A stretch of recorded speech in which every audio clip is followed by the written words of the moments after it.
Truce deal അവസാനിച്ചതിനു ശേഷം രണ്ടാമതും ഗസയിലേക്ക് അതിശക്തമായ വ്യോമാക്രമണം ഇസ്രായേൽ നടത്തിയപ്പോൾ ലോകത്ത് ഇസ്രായേലിനെ പിന്തുണയ്ക്കുന്നവർ മുഴുവനും കരുതിയത് ഇനിയൊരു പിന്മാറ്റം ഉണ്ടാകില്ല എന്നായിരുന്നു. ഇസ്രായേൽ ആകട്ടെ ഹമാസിനെ തീർക്കാൻ ഇതാണ് സുവർണാവസരമെന്നും ഇനി തീർത്തിട്ടേ മടക്കമുള്ളൂ എന്നും തുടർച്ചയായി പ്രഖ്യാപിച്ചു. നെതന്യാഹു ആണെങ്കിൽ ബന്ദികളെ IDF തന്റെ ജീവനോടെ മോചിപ്പിക്കുമെന്ന പ്രതീക്ഷ നൽകുന്ന വിധത്തിൽ തുടരെ ഞങ്ങളുടെ സൈന്യം ലോകത്തെ ഏറ്റവും മികച്ച സൈന്യമാണെന്ന് അവകാശവാദങ്ങൾ പറഞ്ഞുകൊണ്ടേയിരുന്നു. ഇതെല്ലാം വിശ്വസിച്ച ഇസ്രായേൽ അനുകൂലികൾ ഉടൻ തന്നെ വലിയൊരു ഞെട്ടിക്കുന്ന സംഭവം ഉണ്ടാകും. അത് ഹമാസിന്റെ പരിപൂർണ അന്ത്യമായിരിക്കും, അല്ലെങ്കിൽ ബന്ദികളെ മുഴുവൻ കൊണ്ടുവന്ന് ഹമാസിന്റെ തുരങ്കങ്ങൾ മുഴുവനും എന്നേക്കുമായി നശിക്കുന്നതായിരിക്കുമെന്നൊക്കെ വിധി എഴുതി. പക്ഷെ എന്താണ് യഥാർത്ഥത്തിൽ സംഭവിച്ചത്? ഹമാസ് ബന്ദികളെ ഒളിപ്പിച്ചു വെച്ച ഒരൊറ്റ തുരങ്കം പോലും കണ്ടെത്താൻ ഇസ്രായേൽ സൈന്യത്തിന് കഴിഞ്ഞിട്ടില്ല. 4 കിലോമീറ്റർ ദൂരമുള്ള ഒരു തുരങ്കം കണ്ടെത്തി എന്ന് പറഞ്ഞ് കഴിഞ്ഞ ദിവസം ഇസ്രായേൽ സൈനികർ അതിന്റെ വീഡിയോ ഒക്കെ പുറത്തുവിട്ടെങ്കിലും ഹമാസ് അതിനോട് പ്രതികരിച്ചത് വളരെ തമാശകളാർന്ന രൂപത്തിലായിരുന്നു. ഇത് ഞങ്ങൾ ഒക്ടോബർ 7-ാം തീയതി ഇസ്രായേലിൽ കയറി അടിക്കാൻ വേണ്ടി ഉണ്ടാക്കിയ തുരങ്കമാണെന്നും നിങ്ങളിത് കണ്ടെത്തിയത് കുറച്ച് വൈകിപ്പോയെന്നും ഈ തുരങ്കത്തിന്റെ ആവശ്യം ഞങ്ങൾക്ക് ഉണ്ടായിരുന്നില്ല എന്നും ഒക്കെ കൃത്യമായി തന്നെ ഹമാസ് പറയുന്ന ഒരു സാഹചര്യമുണ്ടായി. അതുമായി ബന്ധപ്പെട്ട് വാദപ്രതിവാദങ്ങൾ നടക്കുന്നുണ്ട്. ഇപ്പോൾ വന്നിരിക്കുന്ന ഏറ്റവും പ്രധാനപ്പെട്ട വിഷയം, പറഞ്ഞ അവകാശവാദങ്ങളൊന്നും പാലിക്കാൻ കഴിയാത്ത ഇസ്രായേൽ ഒടുവിൽ ഒരു കീഴടങ്ങൽ ലൈനിലേക്ക് എത്തിയിരിക്കുകയാണ്. ആയുധം വെച്ചുള്ള ഒരു കീഴടങ്ങലല്ല, മറിച്ച് എല്ലാ പ്രഖ്യാപനങ്ങളും അവകാശവാദങ്ങളും ഒക്കെ അവസാനിപ്പിച്ചുകൊണ്ട് ഞങ്ങൾ എന്തിനും തയ്യാറാണ് എന്ന നിരുപാധികമായ ഒരു നിലപാട്, അതാണ് ഇപ്പോൾ ഇസ്രായേൽ സ്വീകരിച്ചിരിക്കുന്നത്. നേരത്തെ മുതൽ, അതായത് യുദ്ധം തുടങ്ങി ഏതാണ്ട് 2 മാസത്തിലേറെ കാലം നെതന്യാഹു പറഞ്ഞ അവകാശവാദങ്ങളും ഇപ്പോൾ ഇസ്രായേലിൽ നിന്ന് വന്നിരിക്കുന്ന പുതിയ നിലപാടും തമ്മിൽ താരതമ്യം ചെയ്യുമ്പോൾ ഇസ്രായേലിന്റെ ഒരു അവകാശവാദമോ വെല്ലുവിളിയോ പ്രഖ്യാപനങ്ങളോ ഒന്നുമല്ല മുഴച്ചെടുക്കുന്നത്, മറിച്ച് വെടിനിർത്തലിന് വേണ്ടിയുള്ള ഒരു ശ്രമമാണ്, അല്ലെങ്കിൽ ഒരു അപേക്ഷയാണ്, അല്ലെങ്കിൽ ബന്ദികളെ എത്രയും പെട്ടെന്ന് വിട്ടുകിട്ടിയില്ലെങ്കിൽ അത് വലിയ പ്രശ്നമാകുമെന്ന ബോധ്യപ്പെടലാണ്. അതാണ് നമുക്ക് മനസ്സിലാക്കുന്നത്. ഇത് രാവിലെ പുറത്തു വന്ന ഏറ്റവും പ്രധാനപ്പെട്ട വാർത്ത എന്ന് പറയുന്നത് ഇസ്രായേലിന്റെ പ്രസിഡന്റ് ആയിട്ടുള്ള ഇസാദ് ഹെർസോഗ് അദ്ദേഹം ഒരു പ്രഖ്യാപനം നടത്തുകയാണ്. ഞങ്ങൾ വെടിനിർത്തലിന് തയ്യാറാണ്, താൽക്കാലികമായെങ്കിലും ഒരു വെടിനിർത്തലിന് ഞങ്ങൾ ഈ നിമിഷം തയ്യാറാണ്, ബന്ദികളെ വിട്ടുകിട്ടേണ്ടത് ഞങ്ങളുടെ ആവശ്യമാണ്, അല്ലെങ്കിൽ ബന്ദികളെ ഞങ്ങൾക്ക് വിട്ടുകിട്ടണം എന്ന് അദ്ദേഹം പറയുന്നു. വളരെ പ്രധാനപ്പെട്ട ഒരു കാര്യം കൂടെ ശ്രദ്ധിക്കേണ്ടത്, ഇത്തരത്തിൽ ഞങ്ങൾ വെടിനിർത്തലിന് തയ്യാറാണ് എന്ന് പറയുന്നത് ഇസ്രായേലിന്റെ പ്രധാനമന്ത്രി ബെഞ്ചമിൻ നെതന്യാഹു അല്ല, മറിച്ച് പ്രസിഡന്റാണ്. ഒരുപക്ഷെ പ്രധാനമന്ത്രി ബെഞ്ചമിൻ നെതന്യാഹുവിന് അങ്ങനെ പറയാനുള്ള മടി കൊണ്ട് അതൊരു വലിയ നാണക്കേടാകും. ഇത്രയും കാലം തള്ളിമറിച്ചതിനൊക്കെ നേരെ വിപരീതമായി ഞങ്ങൾ വെടിനിർത്തലിന് തയ്യാറാണെന്ന് അങ്ങോട്ട് പറയുന്നത് വലിയ നാണക്കേടിന് ഇടയാക്കും എന്നുള്ളത് കൊണ്ട് ചിലപ്പോൾ പ്രസിഡന്റിനോട് ഇത് പറയാൻ വേണ്ടി പറഞ്ഞതായിരിക്കാം. അല്ലെങ്കിൽ നെതന്യാഹുവിന്റെ നിലപാടിന് വിരുദ്ധമായി വാർ ക്യാബിനറ്റിൽ, ഇപ്പോൾ യുദ്ധകാര്യങ്ങളൊക്കെ തീരുമാനിക്കുന്നത് ഇസ്രായേൽ തയ്യാറാക്കിയിട്ടുള്ള വാർ ക്യാബിനറ്റാണ്. ആ വാർ ക്യാബിനറ്റിൽ വെടിനിർത്തൽ വേണമെന്നൊരു തീരുമാനം വന്നപ്പോൾ ഇസ്രായേലിന്റെ പ്രസിഡന്റ് അത് ഔദ്യോഗികമായി ലോകത്തോട് പറഞ്ഞതായിരിക്കാം. ഒരുപക്ഷെ വെടിനിർത്തലിലേക്ക് എല്ലാവരെയും എത്തിക്കാൻ വേണ്ടിയിട്ടുള്ള ഒരു സമ്മർദ്ദമായിരിക്കാം ഇത്തരത്തിലുള്ള ഒരു തുറന്നു പറച്ചിൽ. എന്തായാലും ഇങ്ങനെ ഒരു പറച്ചിൽ വന്നതോടുകൂടി ലോകം മുഴുവൻ അമ്പരന്നിരിക്കുകയാണ്.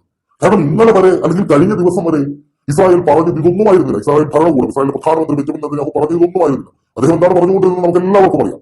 ഇനി ഒരു ചർച്ചയ്ക്കില്ല, ഇനി ഞങ്ങൾ പിന്മാറില്ല, ഹമാസിനെ തീർത്തു കളയും, ഈ പറയപ്പെടുന്ന തുരങ്കങ്ങൾ മുഴുവനും ഞങ്ങൾ ആക്രമിച്ച് കീഴടക്കും, ഹമാസിന് ഒരാളെ പോലും ബാക്കി വെക്കില്ല എന്നൊക്കെയാണ് ഓരോ ദിവസവും ഇസ്രായേൽ പറഞ്ഞുകൊണ്ടിരുന്നത്. എന്നിട്ട് ചെയ്യുന്നത് സാധാരണക്കാരെ കൊന്നിട്ട് ആ കണക്കുകൾ പുറത്തുവിടും. ഇതായിരുന്നു സംഭവിച്ചുകൊണ്ടിരുന്നത്. എന്തായാലും ഇപ്പോൾ കൊല്ലുന്നതിനെ കുറിച്ചോ അല്ലെങ്കിൽ കയറി അടിക്കുന്നതിനെ കുറിച്ചോ അല്ലെങ്കിൽ ആരെങ്കിലും തീർക്കുകയോ പഠിക്കുകയോ ചെയ്യുന്ന ഒന്നുമല്ല പറയുന്നത്.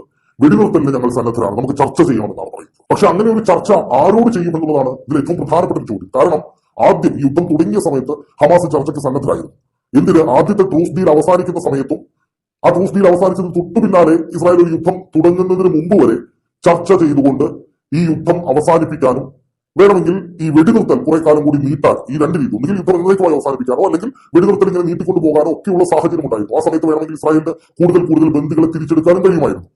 പക്ഷേ ട്രൂസ് ഡീൽ അവസാനിച്ച സമയത്തിന് തൊട്ടു പിന്നാലെ തുടർച്ചയായ അറ്റാക്ക് ഗസയിലേക്ക് നടത്തുകയായിരുന്നു ഇസ്രായേൽ ചെയ്തു. അപ്പോഴൊക്കെ ഇസ്രായേൽ പ്രധാനമന്ത്രി പറഞ്ഞത് ഇത് അതിശക്തമായ യുദ്ധമാണ്, ഇതിനൊരു അവസാനമില്ല എന്നായിരുന്നു. അതോടുകൂടി ഹമാസും ഇട്ടത്. ഹമാസ് ഇപ്പോൾ പറയുന്നത് ഞങ്ങൾ സൗകര്യമില്ല, അപ്പോൾ പണി നോക്കണമെന്നാണ്. അങ്ങനെ തന്നെ ലിറ്ററലി അങ്ങനെ തന്നെയാണ് ഹമാസ് സ്റ്റാൻഡ് എടുത്തിരിക്കുന്നത്.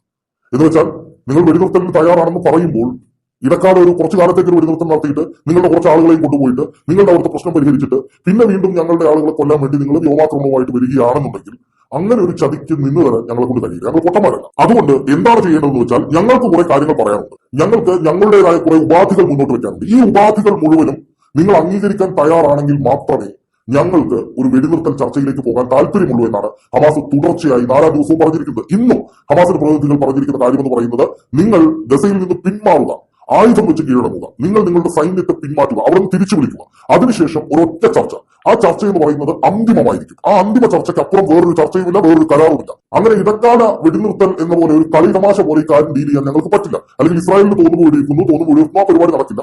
ഞങ്ങൾ അവസാനമായിട്ട് ഒരു നിലപാട് പറയുകയാണ്. അത് അന്തിമമായ യുദ്ധവിരാമമാണ്. അതിന് താല്പര്യമുണ്ടെങ്കിൽ നിങ്ങൾ വരൂ എന്നാണ് ഈ ഹമാസിന്റെ പ്രതിനിധികൾ കഴിഞ്ഞ കുറച്ച് ദിവസമായി പറഞ്ഞുകൊണ്ടിരിക്കുന്നത്.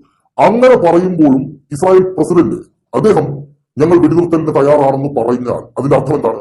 ഹമാസ് പറയുന്ന എന്തും അംഗീകരിക്കാൻ തയ്യാറാണ് എന്ന നിലയിലേക്ക് ഇസ്രായേലിന്റെ പ്രസിഡന്റ് എത്തിയിരിക്കുന്നു. അതാണ് അതിന്റെ അർത്ഥം. കാരണം ഹമാസ് ഇന്നോ അല്ല പറയാൻ തുടങ്ങിയത് ഞങ്ങൾ പറയുന്നത് എല്ലാം അംഗീകരിച്ചാലേ വെടിനിർത്തലിന് ഞങ്ങൾ ഉള്ളൂ എന്ന്. നിങ്ങൾ പൂർണ്ണമായും യുദ്ധം അവസാനിപ്പിച്ചാലേ ഞങ്ങൾ വെടിനിർത്തലിനുള്ളൂ എന്ന് ഹമാസ് നിരന്തരമായി പറയുന്നതാണ്. അങ്ങനെ ഹമാസ് പറഞ്ഞുകൊണ്ടിരിക്കുമ്പോൾ തന്നെ പ്രസിഡന്റ് ഞങ്ങൾ വെടിനിർത്താൻ തയ്യാറാണെന്ന് പറഞ്ഞാൽ അതിന്റെ അർത്ഥം ഹമാസ് പറയുന്നത് ഉൾക്കൊള്ളുന്നുണ്ട് പ്രസിഡന്റ്, അതിനും തയ്യാറാണ് എന്നാണ്. കാരണം ചെങ്കടലിൽ അവിടെ ഹൂത്തികൾ വലിയ പ്രശ്നമുണ്ടാക്കിയ ഒരു അന്താരാഷ്ട്ര വിഷയമായി ആഗോളതലത്തിൽ എണ്ണവില അടക്കം സർവ്വതിനും റെക്കോർഡ് വിലയിലേക്ക് പോകുന്ന അപകടകരമായ സാഹചര്യത്തിലേക്ക് നീങ്ങുകയാണ് കാര്യങ്ങൾ.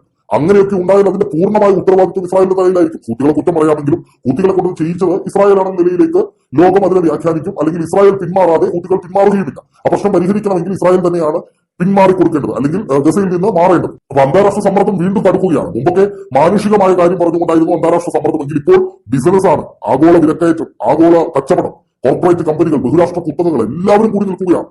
അത് ഇസ്രായേലിന് താങ്ങാവുന്ന ഒരു വസ്ത്രമായി മാറും. അതുപോലെ നോർത്തേൺ ഇസ്രായേലിലേക്ക് ഹിസ്ബുള്ളയുടെ നേതൃത്വത്തിൽ ഇറാന്റെ ബാക്കപ്പോടുകൂടി അറ്റാക്കുകൾ വന്നുകൊണ്ടേയിരിക്കുന്നു. ഇസ്രായേൽ സൈന്യം അതിൽ അസ്വസ്ഥത പ്രകടിപ്പിക്കുകയും ചെയ്യുന്നു. അപ്പൊ കാര്യങ്ങൾ കൈവിട്ടു പോകുന്ന അവസ്ഥയിൽ എത്തുമ്പോൾ ഇസ്രായേൽ ഒരു കീഴടങ്ങലിലേക്ക് നീങ്ങുകയാണ്. അതിന്റെ തുടക്കമാണ് ഇപ്പോൾ പറയുന്ന ഈ പ്രസിഡന്റിന്റെ വാക്കുകൾ എന്ന് തന്നെയാണ് ഞാൻ വിലയിരുത്തുന്നത്. ഇന്നല്ലെങ്കിൽ നാളെ ഇതേ നിലപാടുമായി വാർ ക്യാബിനറ്റിന്റെ തീരുമാനം കൂടി വന്നാൽ പിന്നെ പന്ത് അത് ഹമാസിന്റെ കോർട്ടിലായിരിക്കും. ഹമാസ് പറയുന്നതായിരിക്കും നടക്കാൻ പോവുക. ആ നിലയിലേക്ക് കാര്യങ്ങൾ എത്തുമോ എന്ന് നമുക്ക് കാത്തിരുന്ന് കാണാം. എന്തായാലും നിലവിലെ സാഹചര്യത്തിൽ നെതന്യാഹുവിന്റെ അവകാശവാദങ്ങളൊക്കെ നിലനിൽക്കെ തന്നെ പ്രസിഡന്റ് ഞങ്ങൾ ഒരു വെടിനിർത്തലിന് തയ്യാറാണെന്ന് പറയുന്നു. ഹമാസ് പൂർണ്ണമായും ഞങ്ങളുടെ ആവശ്യങ്ങൾ അംഗീകരിച്ചാൽ മാത്രമേ ഞങ്ങൾ വെടിനിർത്തൽ ചർച്ചയ്ക്കുള്ളൂ എന്ന് തുടർച്ചയായി പറയുമ്പോഴാണ് പ്രസിഡന്റ് ഇങ്ങനെ പറയുന്നത് എന്നതുകൊണ്ട് തന്നെ, അതായത് ഒരു വെടിനിർത്തലിലേക്ക് പോകാൻ ഇസ്രായേലും ആഗ്രഹിക്കുന്നു, അത് അവർ പരസ്യമായി പ്രകടിപ്പിക്കുന്നു, പറയുന്നു എന്നത് തന്നെയാണ് ഇതിൽ നിന്ന് വായിച്ചെടുക്കേണ്ടത്. നെതന്യാഹുവിന്റെ പഴയ അവകാശവാദങ്ങളുമായി തട്ടിച്ചു നോക്കിയാൽ ഇത് എല്ലാ അവകാശവാദങ്ങളും അവസാനിപ്പിച്ചുകൊണ്ടുള്ള, അല്ലെങ്കിൽ എല്ലാ അവകാശവാദങ്ങളും മൂടി വെച്ചുകൊണ്ടുള്ള ഒരു കീഴടങ്ങലാണ് എന്ന് നമുക്ക് ആലങ്കാരികമായി പറയാം.